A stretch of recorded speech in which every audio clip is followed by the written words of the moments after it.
നമസ്കാരം. തേടേ ന്യൂസിലേക്ക് സ്വാഗതം. മലയാളത്തിലെ മികച്ച സംവിധായകരിൽ ഒരാളാണ് ഷെയ്ഖായോ. ഓക്കെ.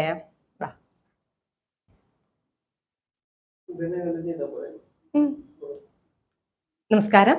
തേടേ ന്യൂസിലേക്ക് സ്വാഗതം.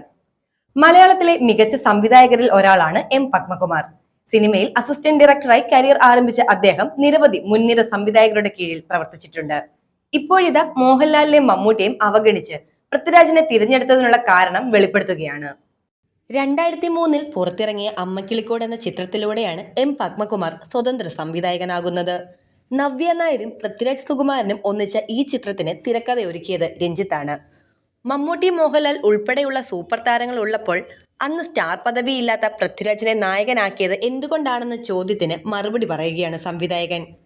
എങ്ങനെയുള്ള സിനിമ വേണം, ഏത് കഥ വേണമെന്ന് ഞാൻ ചിന്തിക്കുന്ന സമയത്ത് രഞ്ജി പറഞ്ഞ ഒരു കാര്യമുണ്ട്.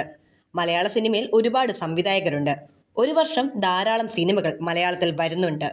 അപ്പോൾ പുതിയ സംവിധായകൻ മലയാളത്തിലേക്ക് വരുമ്പോൾ പുതുതായി എന്തെങ്കിലും കൊണ്ടുവരേണ്ടതുണ്ട്. അയാൾക്ക് സമൂഹത്തിനോട് പറയാൻ പുതുതായി എന്തെങ്കിലും വേണം. അല്ലാതെ വെറുതെ ഒരു സിനിമ ചെയ്തത് കൊണ്ട് കാര്യമില്ല. ആ സിനിമ ഓടുമോ ഇല്ലയോ എന്നുള്ളത് പോലും പിന്നീടുള്ള കാര്യമാണ്. പക്ഷേ ആ സംവിധായകനും സിനിമയും ശ്രദ്ധിക്കപ്പെടണം. കുറെ അമ്മമാരെ സേവ് ചെയ്യുന്ന ഒരു ചെറുപ്പക്കാരന്റെ കഥ ആലോചിക്കുന്നത് അങ്ങനെയാണ്. അതിനകത്തൊരു നന്മയുണ്ടായിരുന്നു, സമൂഹത്തിന് നല്ലൊരു മെസ്സേജ് ഉണ്ടായിരുന്നു.